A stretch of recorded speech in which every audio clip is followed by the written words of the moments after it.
Y esta es una animación de lo que ocurre en médula ósea y que se las voy a pasar una por una para que ahorita hablemos propiamente de la eritropoyesis.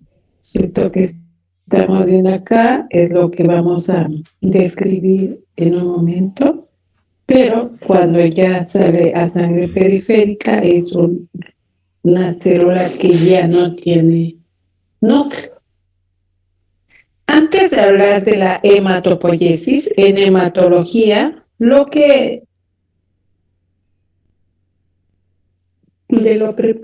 primero que se utiliza para analizar la sangre son tinciones.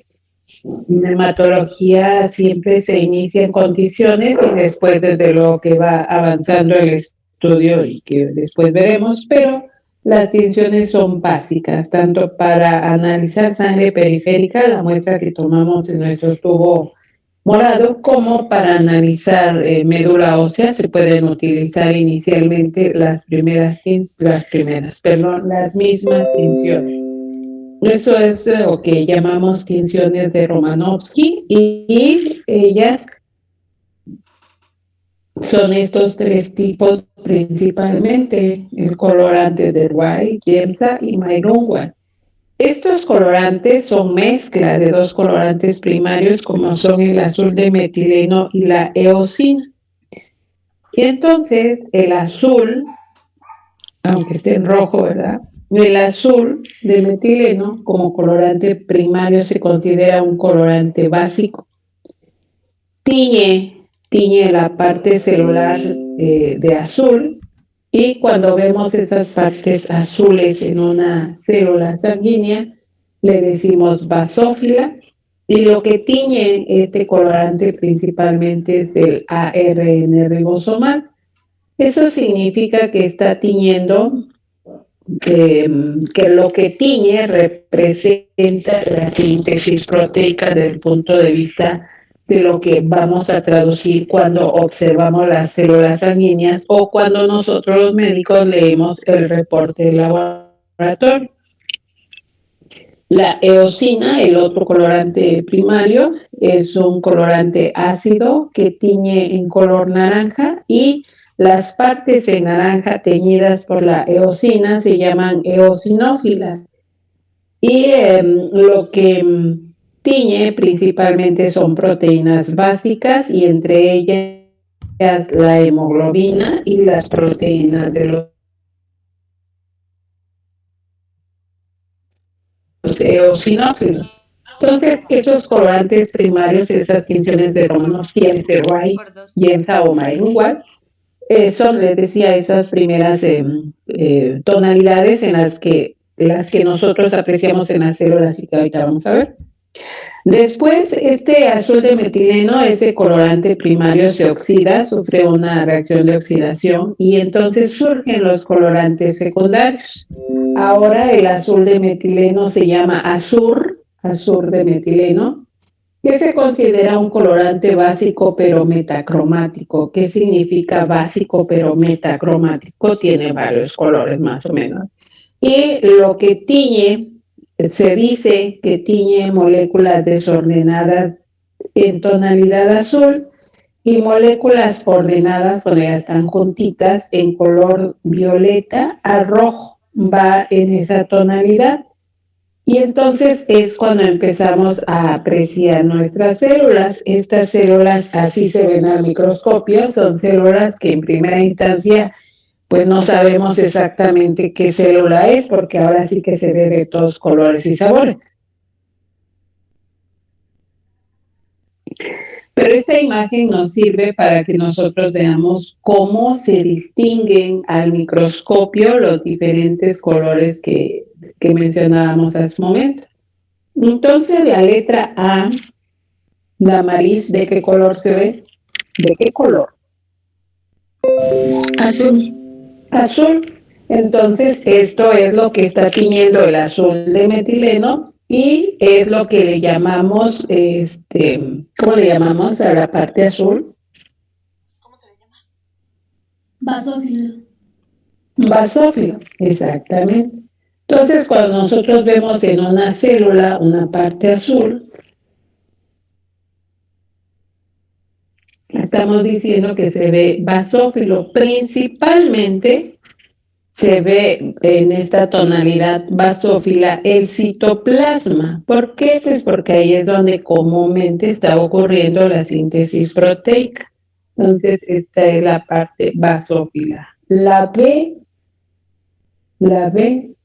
que es la que está teñida con eosina, se ve como anaranjadito más o menos, y eso es lo que llamamos eosinófilo. Claro que este anaranjado no se ve como este anaranjado, aquí se ve como un poco más concentrado. ¿Por qué? Pues porque también hay diferentes tonalidades, pero no nos vamos a meter en que más bajito o más fuerte el anaranjado. Cuando veamos una parte que está teñida de lo que nosotros vemos, apreciamos como color anaranjado, es lo que le llamamos eosinófilo, lo que esté teñido en esa tonalidad. Y este es un eritrocito, quiere decir que los eritrocitos realmente, cuando nosotros los teñimos, no se ven rojos, como la sangre, ¿no? Cuando recolectamos la sangre, no se ven rojos, sino se ven eosinófilos, se ven como anaranjaditos. Luego tenemos la parte de la letra C. ¿De qué color se ve, Julio? Como violeta. Como violeta, exactamente. Increíblemente en hematología, esta tonalidad violeta suavecito, a lo mejor violeta bajito tal vez, es lo que se le llama neutro. Entonces las partes que vemos así violeta no tan intenso, porque está diferente a la letra D. Esta parte, esta letra C, es lo que le llamamos neutro. Entonces la parte que veamos en ese color le decimos neutrófila.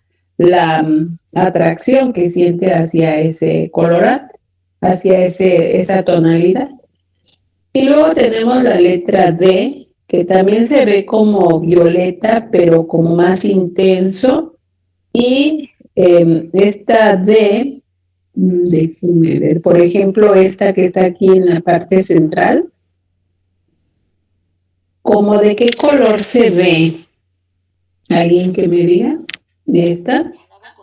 Que está aquí en la parte central.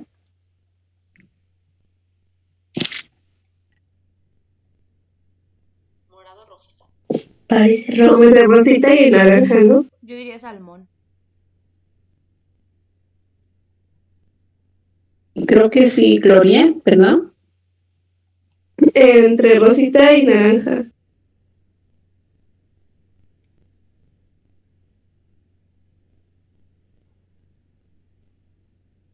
Se ve como un moradillo, pero no lila, ¿no? Se ve como una mezcla, como un violeta, pero mezclado con algún otro color, como que no se logra identificar propiamente lila, propiamente morado, tampoco se ve rojo. Es lo que hace rato decíamos violeta a rojo, es como si fuera esa mezcla. Y esta tonalidad es la que se llama azurófila. Cuando vean un moradito como rojizo, tal vez, este que está aquí en la periferia,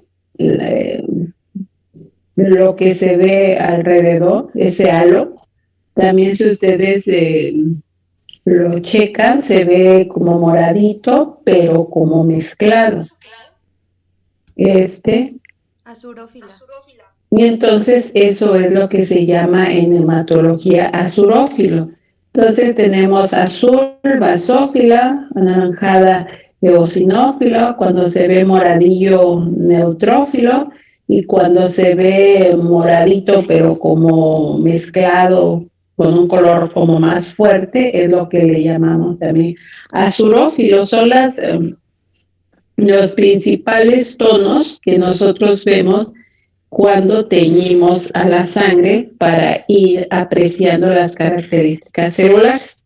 Entonces ahorita vamos a hablar ya de la eritropoyesis. Y decíamos ayer que la primera célula en todas las células sanguíneas es la célula tronco-hematopoyética. Cuando hablamos de eritropoyesis,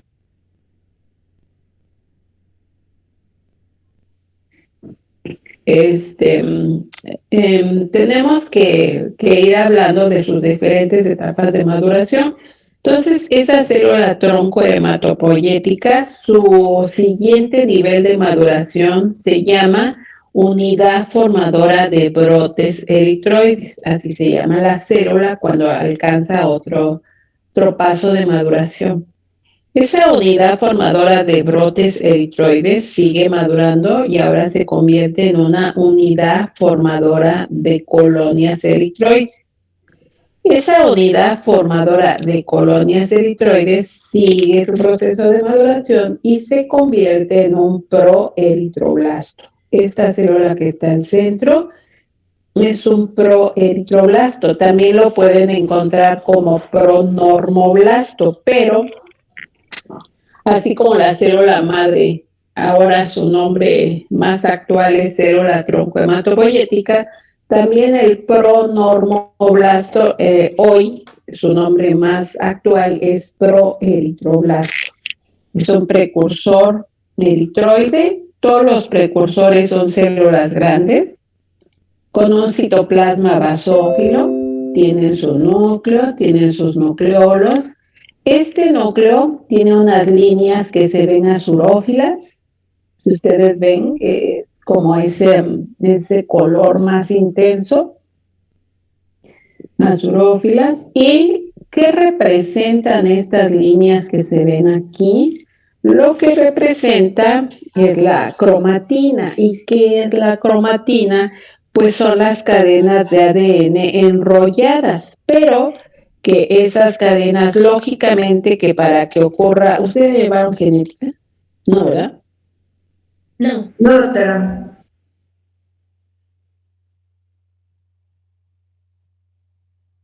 Bueno, para que ocurra la síntesis de ADN, pues las cadenas se tienen que separar y una sirve de plantilla a la otra.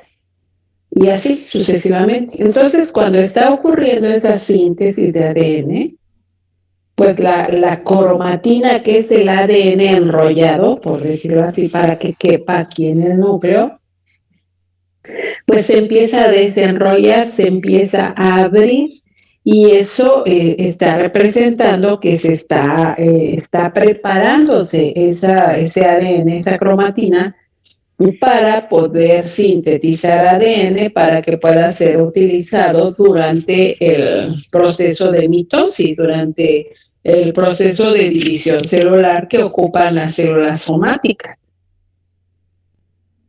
Entonces, por eso se ven estas como rayitas. Eso representa la cromatina. Cuando se ven así las rayitas como delgaditas, como tenues las líneas, es cuando nosotros decimos que es la cromatina fina. Permítame, ahorita me regreso. Cuando vemos estas líneas así como más fuertes, como más intensas, es lo que nosotros llamamos cromatina densa. Entonces, cuando hablamos de cromatina fina, es porque, lógicamente, las células, el ADN, la cromatina, el ADN se está desenrollando para que pueda ocurrir la mitosis. De un proeritroblasto van a dividirse y van a salir dos células que siguen en proceso de maduración, que se llama eritroblasto. Entonces, célula tronco-hematopoyética, unidad formadora de brotes eritroides, unidad formadora de colonias eritroides, proeritroblasto, eritroblasto, que es eritroblasto. Si ustedes ven, el núcleo se va haciendo más pequeño, el citoplasma sigue siendo basófilo porque está ocurriendo síntesis proteica, la cromatina se está haciendo más densa porque Sigue ocurriendo todavía el proceso de mitosis, sí, todavía de 2 eritroblastos se van a obtener otros 4, hasta que ya cede el proceso de división celular, cede la mitosis. Entonces, este se llama eritroblasto. Ese eritroblasto es de diferentes tipos. Hay un eritroblasto que por el simple hecho de ver el citoplasma basófilo se llama eritroblasto basófilo. Si ustedes ven, la cromatina ya está más densa porque ya de aquí eritroblasto basófilo ya no se va a dividir, sino que lo que ahora le toca es madurar. Por eso las células, pues lógicamente, de manera fisiológica, tienen un tope, no es que se dividan y se dividan y se dividan y se dividan, sino que tienen un número determinado de células que se obtienen de la célula tronco hematopoyética. Hablando del eritrocito, de una célula tronco hematopoyética se obtienen 16 eritrocitos. Entonces, este es un eritroblasto basófilo porque el citoplasma lo vemos azul y ya vemos que la cromatina está más densa, que ya hasta nos dificulta distinguir dónde empieza y dónde terminan los nucleolos. Este es un eritroblasto basófilo. Ese eritroblasto basófilo, pues como pueden ver, la tonalidad del azul puede verse un poco diferente, pero sigue viéndose azul. Es un eritroblasto basófilo. Ese eritroblasto basófilo se convierte en un eritroblasto que le llamamos policromatófilo. ¿Por qué? Pues porque aquí se ve de una tonalidad así como un poquito grisácea y aquí un poquito eosinófila. Entonces, como no tiene un solo tono, pues vaya, el nombre es muy lógico. Es un eritroblasto policromatófilo. Eritroblasto policromatófilo. Este eritroblasto policromatófilo, que también es aquí ya como que se ve más mezclado los tonos en el citoplasma, pero sigue viéndose como no un solo color. Por eso es que es un eritroblasto policromatófilo. Ese eritroblasto policromatófilo cambia y el color se va pareciendo más al tono del eritrocito. Por eso este eritroblasto se llama ortocromático, porque etimológicamente orto significa correcto. Como que este eritroblasto ya va agarrando la tonalidad del eritrocito. Entonces se llama eritroblasto ortocromático. En esta etapa es cuando normalmente expulsa el núcleo. Y cuando expulsa el núcleo, claro que esto no se ve ortocromático, ¿verdad? Idealmente lo debe hacer cuando es eritroblasto ortocromático, pero puede ocurrir que expulse el núcleo cuando es un eritroblasto policromatófilo. ¿Por qué lo hace en este momento? Vamos a verlo más adelante. Entonces, el eritroblasto pierde el núcleo y es cuando, bueno, aquí están las imágenes de lo que acabamos de ver, proeritroblasto, eritroblasto basófilo, eritroblasto policromatófilo, eritroblasto ortocromático. Pierde el núcleo y se convierte en un reticulocito. Este reticulocito ya lo encontramos en sangre periférica, y esta parte basófila que estamos observando, desde luego que ya no tiene núcleo, esta parte basófila está tiñendo a los ribosomas, si se acuerdan, y entonces eso significa que el reticulocito todavía es una célula que está sintetizando proteínas. Las proteínas del eritrocito, especialmente en mayor cantidad, la hemoglobina. Estos son diferentes tipos de microscopio. Entonces, esto es lo que nosotros vemos habitualmente, pero la tinción para observar los reticulocitos ya no es ni Jameson, ni Mike Grunwald, ni Wright. Para observar los reticulocitos se utiliza un colorante que se llama azul, vean si tiene sentido, azul de cresil brillante, así se llama el colorante que se utiliza para identificar a los reticulocitos. ¿Y para qué queremos identificar los reticulocitos? Más adelante veremos la traducción. Entonces, dentro de lo que es la eritropoyesis, ese reticulocito circula en sangre periférica en promedio 48 horas antes de convertirse en un eritrocito. Esta célula ya madura, sin núcleo, ya no está ocurriendo síntesis proteica, ya el eritrocito no hace más nada. La energía que obtiene como célula solamente lo hace a través de glucólisis anaerobia, no puede hacer ya más nada, ya no tiene núcleo, ya no hay ribosomas, ya no hay nada. Por eso lo único que puede hacer es liberar la glucosa con la que nació, por decirlo así, este eritrocito, a través de glucólisis anaerobia. Esta es otra tinción. Esto anaranjadito que ven ustedes acá se llama, el colorante se llama glicoforina y que tiñe una proteína de membrana del eritrocito que se llama precisamente glicoforina. Entonces, de repente hay células que no se pueden distinguir morfológicamente a qué línea pertenecen, pero se sospecha, entonces se utilizan ciertas tinciones. Entonces, en este caso, la glicoforina lo que hace es decirnos que la célula acá, por el propio colorante, es que pues sí adquiere la tonalidad del eritrocito. Ustedes dirán, pues si luego se ve que es un eritrocito. Sí, pero porque ya está teñido. Pero antes de teñirlo es una célula que cuesta trabajo identificarla y entonces si se tiene la sospecha que pudiera ser de la serie eritroides, se utiliza glicoforina, un colorante que tiñe a la glicoforina, que es una proteína de membrana. Entonces esa es la eritropoyesis.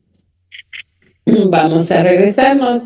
Me voy a la imagen que les mostraba ayer. Esta.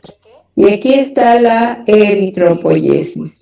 Célula tronco hematopoyética, unidad formadora o célula formadora de brotes eritroides, célula o unidad formadora de colonias eritroides, proeritroblasto, eritroblasto basófilo, eritroblasto policromatófilo, eritroblasto ortocromático, reticulocito, eritrocito. Esto es lo que se llama eritropoyesis.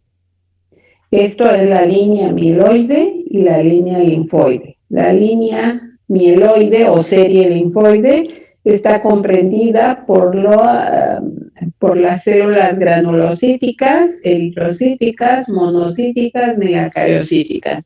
Todas ellas forman parte de la serie mieloide o línea mieloide. Y acabamos de ver lo que es la eritropoyesis. Ahora, ay, mis hijos.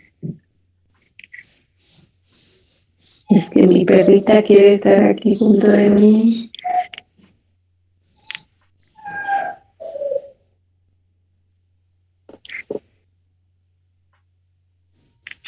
No sé quién levantó la mano, no alcancé a ver, pero dime quién levantó la mano, dime. Tengo una duda. ¿Era unidad formadora de brotes eritroides y después cuál seguía? De colonias. Ah, ok, gracias.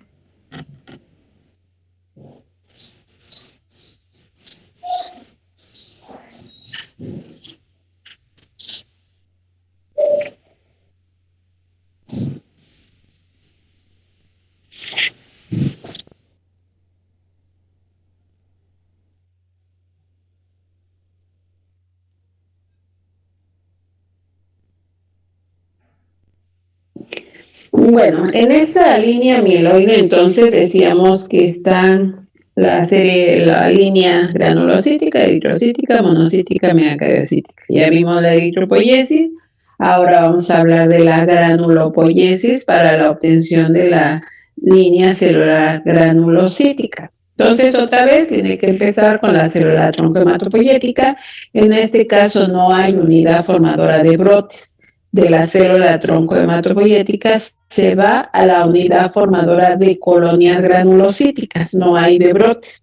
Solamente la eritropoyesis lleva esa etapa de maduración que es la unidad formadora de brotes eritroides. En el caso de los granulocitos de la célula tronco hematopoyética, su siguiente paso de maduración se llama unidad formadora de colonias granulocíticas. Y ahora la célula se llama mieloblasto. Este mieloblasto se parece al proeritroblasto, por eso macroscópicamente en sangre periférica esta es médula ósea.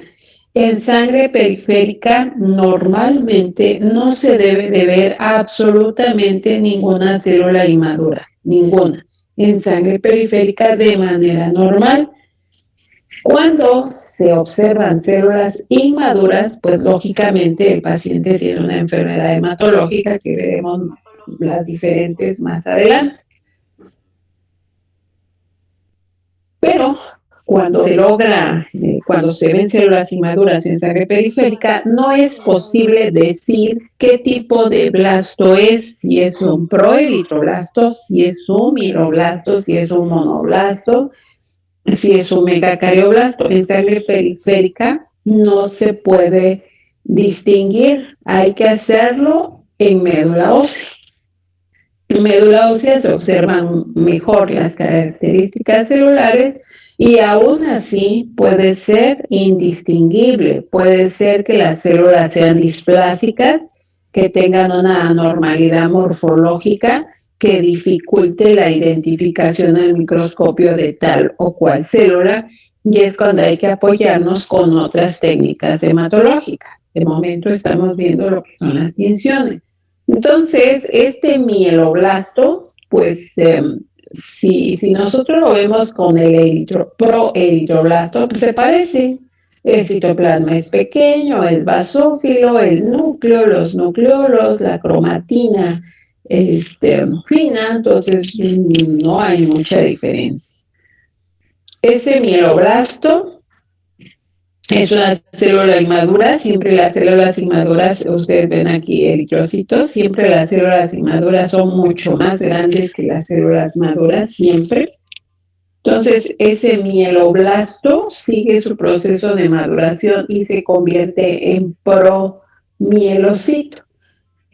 Las células inmaduras de la serie granulocítica conservan su núcleo, pero ese núcleo se va protruyendo hacia la periferia y después se arriñonan como esta, pero primero vemos este promielocito. El núcleo, como si se fuera haciendo a un lado, casi estos gránulos lo empujan. Estos gránulos se ven azurófilos, si ustedes recuerdan de la primera imagen que les enseñaba con las diferentes tonalidades, son gránulos azurófilos. Estos gránulos azurófilos, en el caso, se me acabó la pila, un minutito lo conecta.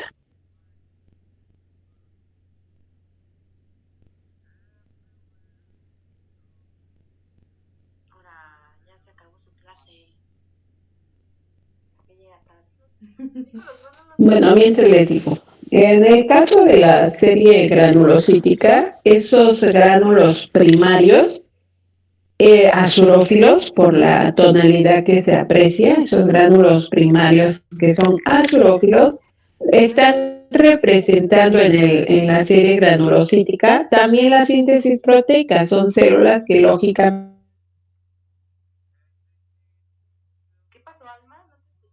necesitan tener proteínas para su supervivencia. Nada, amigas, nada, todo bien.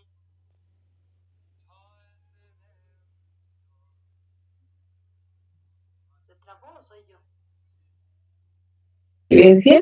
Y eso es lo que nosotros podemos apreciar en eso es lo que representa de esta célula, de este promielocito que pertenece de colonias. En este caso no hay brotes, va la unidad formadora de colonias eritroides. Después ese mieloblasto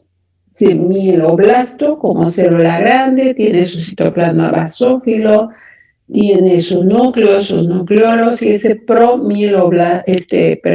mieloblasto se convierte en promielocito. Ese promielocito es cuando se aprecian los gránulos primarios que representan la síntesis proteica. Entonces, estos gránulos primarios, si ustedes ven, están como alrededor de lo que es el núcleo, incluso por acá en esta pequeña parte del citoplasma se logran apreciar. Entonces, gránulos primarios. Ese promielocito, pues, como todas las células, pues las células suelen ser caprichosas. Vean ahora cómo está el núcleo, como transverso. Sigue siendo promielocito y vean cómo los gránulos primarios, sabemos que son gránulos primarios porque son azurófilos, por eso son gránulos primarios, a diferencia de estos gránulos que ya no se ven en la misma tonalidad y que estos gránulos se ven concéntricos, y entonces nos topamos con una célula que se llama mielocito. Este mielocito hay gránulos primarios y hay gránulos secundarios. El núcleo, les decía hace un momento, se arriñona, se va haciendo como una concavidad aquí hacia el centro, se protruye hacia la periferia del núcleo. Es una célula evidentemente inmadura de la serie granulocítica. Se llama mielocito y sabemos que es mielocito porque tiene gránulos primarios y gránulos secundarios. Ese mielocito, pues también como el otro promielocito, que el núcleo estaba como transverso, pues también acá este mielocito se ve un poco diferente al otro, pero igual distinguimos el núcleo, sus nucleolos, los gránulos primarios porque son azurófilos, y los gránulos secundarios que se ven eosinófilos. Entonces, por eso sabemos que es un mielocito, aunque el núcleo esté al revés, ¿no? De esta célula. Sabemos que son de la misma etapa de maduración por los gránulos primarios y los gránulos secundarios. Sabemos que es un mielocito. Este mielocito sigue su proceso de maduración y ahora se convierte en un metamielocito. Este que está al centro es el metamielocito. Y si ustedes aprecian, pues el núcleo ya se hace más arrillonado aún y los gránulos se mezclan. Se ven los gránulos azurófilos, se ven primarios, se ven los gránulos eosinófilos secundarios. Ya están mezclados los gránulos y por eso es que sabemos que es un metamielocito, porque los gránulos están combinados, primarios y secundarios, y porque el núcleo adquiere esta forma arriñonada la mayoría de las veces. Claro que esta célula también es un metamielocito, esta célula también. Entonces, ¿cómo sabemos que es metamielocito? Por la combinación que hay de los gránulos primarios y secundarios. Esta célula, ese metamielocito, sigue su maduración y ahora se convierte en una banda. Esa banda es una célula cuyo núcleo parece como una U y esa es lo que se llama banda. Mientras el núcleo no se segmente, sigue siendo una banda, aunque tenga diferente forma. Aquí es como si estuviera contorsionándose, pero si ustedes ven, sigue siendo una solo el núcleo, no está segmentado, no está dividido. Entonces, por eso es una banda. En esta banda, ven que sigue habiendo gránulos primarios y gránulos secundarios, pero lo que ya predominan son esos gránulos primarios, pero como más pequeñitos. Ya no se ven unos granulotes como los que veíamos al inicio, sino ya son más pequeñitos, más finitos. Estos gránulos son azurófilos y hay pocos gránulos secundarios, pero estos gránulos azurófilos todavía se van haciendo más pequeños, es una banda. Aquí vemos el resumen de las células que acabamos de mencionar. El mieloblasto, promielocito donde hay gránulos primarios. Y después aparecen los gránulos secundarios que están, digamos, separados de los primarios y después se mezclan para convertirse en una banda. Y más adelante ese núcleo ahora sí se segmenta. No se separan los segmentos, pero sí se logra ver aquí 1, 2 y 3. Esto es lo que se llama una célula madura, un segmentado. En el nombre lo dice todo. El núcleo ya se segmentó y cada segmento se llama lóbulo.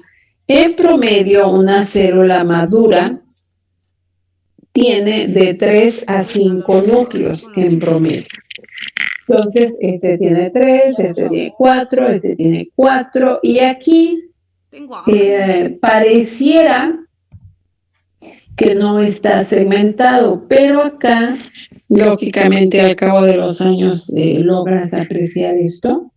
Para empezar, aquí se ve como una rayita más intensa en color y además los gránulos ya son más finos, ustedes ven, y ya no se ven azurófilos. Los gránulos se ven más como moraditos, lo que llamamos neutrófilo, y por eso la célula se llama segmentado neutrófilo. Durante todas las etapas de maduración, cuando sabemos que va a ser neutrófilo, pues se llama promielocito neutrófilo, metamielocito neutrófilo, mielocito neutrófilo, banda neutrófilo, segmentado neutrófilo. ¿Y cómo sabemos cuando son inmaduros que va a ser neutrófilo? Porque se hacen otro tipo de pruebas, que después cuando veamos las leucemias sabremos cuál. Ese mismo proceso de maduración lo hacen exactamente igual los neutrófilos que llamamos, los eosinófilos y los basófilos, pero su nombre completo correcto, segmentado neutrófilo, segmentado eosinófilo, segmentado basófilo, con diferente función que veremos mañana, porque ya son 5-3. Si existiera alguna duda, pues la vemos mañana. Gracias. Sí, doctora, hasta luego. Hasta mañana. Saludos, doctora.